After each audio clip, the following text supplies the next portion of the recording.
صلاح الدین ایوبی مسلمانوں پہ ظلم ہوا، فلسطین میں آگ لگی اور پورے فلسطین کی گلیاں خون سے بھر گئیں۔ ایک دن کے اندر 70,000 مسلمان قتل ہوا۔ گھوڑوں سے سڑکوں پہ چلا نہیں جاتا تھا، گھوڑے پھسلتے تھے، اتنا خون تھا، اور کچی سڑکیں تھی، اتنا خون تھا۔ پہلے کچی زمین نے خون پیا، پھر خون اس سے باہر آیا، پھر بھی اتنا 70,000 آدمی قتل ہوا۔ صلاح الدین ایوبی کون تھے؟ میرے غوث اعظم جیلانی کے مدرسے کے طالب علم تھے۔ جامعہ نظامیہ مدرسہ، یہ مدرسے ہیں جنہوں نے دین کے مجاہد پیدا کیے، مدارس ہیں جنہوں نے دین کے مجاہد پیدا کر کے پوری دنیا کے اندر پھیلائے ہیں۔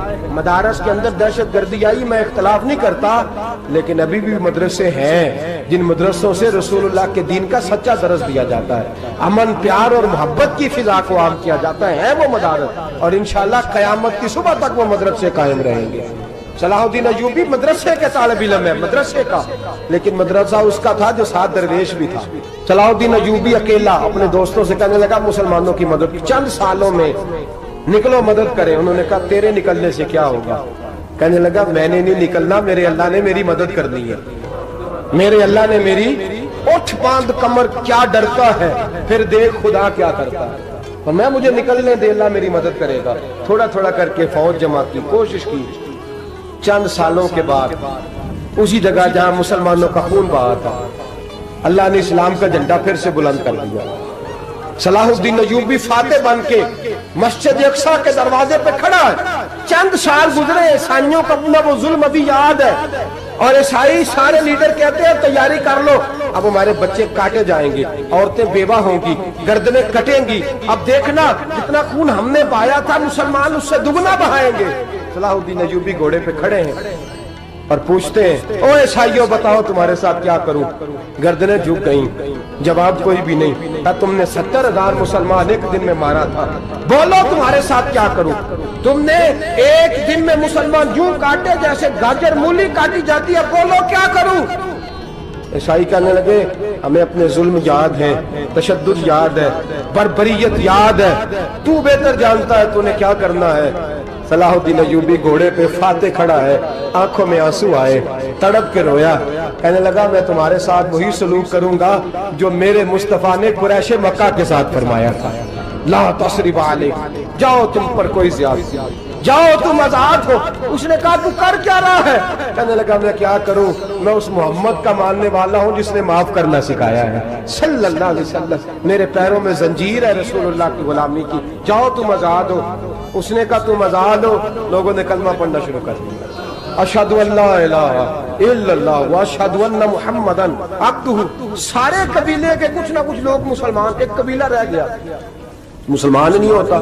صلاح الدین ایوبی اپنے خیمے میں بیٹھے ہیں تو ایک بی بی آ گئی، اس قبیلے کا کوئی شخص مسلمان نہیں ہوتا۔ بی بی آئی، آگے کہنے لگی میرے 4 بیٹے جنگ میں کھو گئے، چھوٹے چھوٹے بچے جنگ میں کھو گئے، مل نہیں رہے، فوجیوں کو حکم دے مجھے میرے بچے تلاش کر کے دیں۔ صلاح الدین ایوبی نے جھٹ پٹ سر پہ امامہ باندھا، نیزہ پکڑا، سینے بند باندھا، اپنے جبے کو سمیٹا اور باہر کہنے لگی تو کدھر جا رہا ہے؟ کہنے لگا میں خود تیرے بچے تلاش کر کے دوں گا۔ صلاح الدین چند سپاہی ساتھ ہے، گلی گلی نکلے، گلی گلی فجر کے نکلے، اثر ہو گئی، تھک گئے، 2 نمازیں صحرا میں پڑھی، جنگل کے اندر پہنچے تو ایک کونے میں 4 بچے ایک جگہ ڈرے اور سہمے ہوئے بیٹھے ملے۔ صلاح الدین ایوبی اٹھا کے لائے، ماں کو کہنے لگے تیرے بچے ہیں، نکلا اس لیے تھا کہ میرے نبی نے فرمایا بچے جدا ہوں تو ماں کو درد بڑا ہوتا ہے، اور میرے رسول نے فرمایا تھا جب جنگ کرنے جاؤ تو کھیت برباد نہ کرنا، فصلیں تباہ نہ کرنا، بچوں کو ماں سے جدا نہ کرنا۔ فرمایا میں سوچ رہا تھا تیرے بچے کہیں میری وجہ سے جدا ہو گئے تو مصطفیٰ کو جواب کیا دینا؟ فرمایا تیرے بچے ڈھونڈ کے لایا ہوں۔ بچے ماں کے پاس آنے لگے تو ماں نے بڑے بیٹے کے منہ پہ تھپڑ مارا، کہتا اماں کیا ہوا؟ کہنے لگے تو نے سنا نہیں کہ دشمن کے بچوں کی اتنی حفاظت کرتا ہے، میرے پاس نہ جا، اس کے قدموں میں بیٹھ جا، جس نبی کے غلام اتنے سچے ہیں وہ نبی کتنا سچا ہوگا۔